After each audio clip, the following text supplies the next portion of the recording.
passado. Abraço para você, Denilson, abraço, Renata. Muricy, lembrando dos tempos dos meias, né? Tinha um cabeludão aqui no São Paulo, jogava bem, né, rapaz? Ah, mais ou menos, não era que nem Denilson, corredor, só queria, pô, vibrador, pô, entendeu? Tem que pensar o jogo, pô. Então eu era o cara. Eu era o cara que o cara dava a bola e falou, organiza aí. Então, já que nós estamos falando do meio, vamos falar do Ganso. Você acha que o Ganso está encontrando o caminho? Seleção ainda é cedo para ele, né, Muricy? Você estava falando na coletiva. Eu acho que o jogador tem que ter objetivos. E eu disse a ele, principalmente quando ele saiu lá do Santos, na despedida dele lá, eu disse a ele, ele vinha para um grande clube, mas ele tinha que pensar grande, ele tem que pensar num objetivo grande que é a seleção brasileira, pô, né? Jogador desse nível de meias que não existe mais, só pode pensar nisso. Agora depende dele, pô, entendeu? Depende de o cara ter um pouquinho mais de participação. Isso é o que a gente sempre pedia dele, participar um pouco mais, entrar na área para fazer gol, que ele não gosta de entrar muito na área. Se você vê a quantidade de vezes que ele entra na área é muito pouca, né? E ele tem que entender isso, que ele tem que fazer isso, que os meias têm que filtrar, né?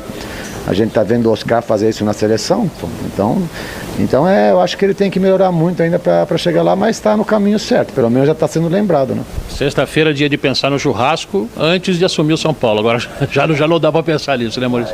Tava numa vida tão boa, tão legal. Muricy, vamos falar, você tem desfalques importantes para esse jogo. Rodrigo Caio, pela primeira vez fora do campeonato de uma partida, suspensão. Tem já um posicionamento, o Luiz Fabiano confirmado, né? Não vai jogar, também o Antônio Carlos não vai. Você já tem o time na cabeça, Muricy? Eu acho que a gente tem uma maneira de jogar, o time está seguro, está com uma boa posse de bola, está bem distribuído em campo. Não devo mexer muito e também não tenho assim muitas opções para mexer, a verdade é essa, entendeu?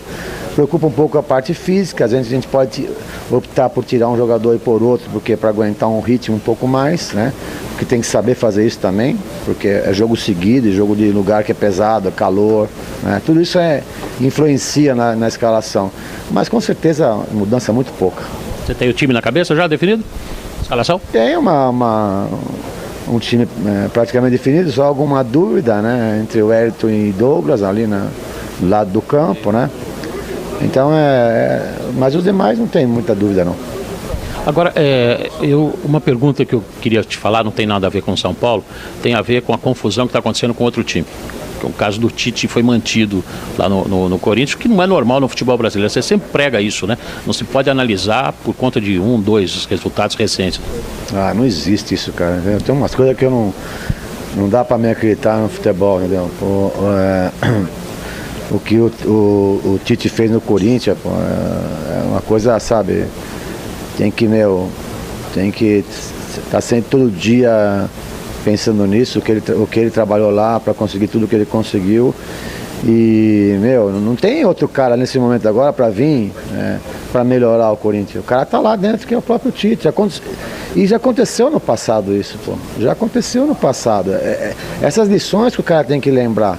Já aconteceu, por exemplo, não estou fazendo crítica a ninguém aqui mesmo, porque não é minha linha, mas eu tenho que falando do treinador, porque eu sou treinador também, entendeu? Então, aconteceu na época que contra o Tolima, que todo mundo queria a cabeça do Tite, a própria imprensa, vocês também queriam, né? Tem que lembrar de vocês também, porque senão vocês ficam muito de lado, né? Não, tocou lá. E na época o André Sanches, até meu amigo, às vezes quando a gente conversa, apostou firme nele, entendeu?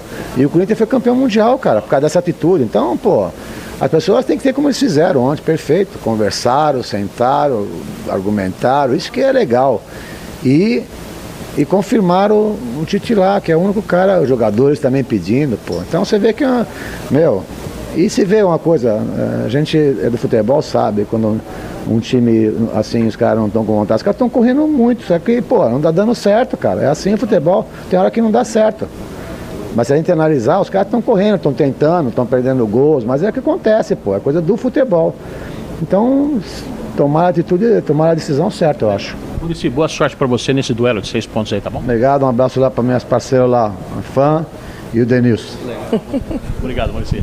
Valeu, Renato, eu volto com você, até mais. Obrigada, um abração pro Muricy. Esse é fera, não tem jeito, né? Ele fala o que ele pensa, é sincero e sabe de futebol como poucos, não é? Eu tenho um grande respeito pelo Muricy, ele sabe disso, é impressionante. Foi meu primeiro treinador, né, Renata? Me ensinou muita coisa. O Muricy é meu pai no futebol. Agora é o seguinte, vamos falar de Mundial Sub-17, Copa do Mundo Sub-17.